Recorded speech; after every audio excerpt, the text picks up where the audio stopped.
മുനമ്പക്കാരുടെ ഭൂമിക്ക് റവന്യൂ അവകാശങ്ങൾ പുനഃസ്ഥാപിച്ച് കിട്ടുന്നതിന് സഹായകരമായ ഒരു വ്യവസ്ഥയോ ഒരു പ്രൊവിഷനും വകുപ്പും ഉണ്ടായിരുന്നില്ല.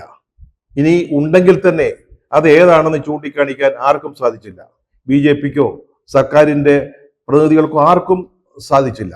ഇത് ലോക്സഭയിൽ ചർച്ച നടക്കുന്ന സമയത്ത് തന്നെ ഹൈബിയുടെ എറണാകുളത്തു നിന്നുള്ള MP അദ്ദേഹം ഈ മുനമ്പത്തെ സമരം ചെയ്യുന്ന ബഹുഭൂരിപക്ഷക്കാരെ ലത്തീൻ കത്തോലിക്ക വിഭാഗത്തിൽപ്പെട്ട ആളാണ്.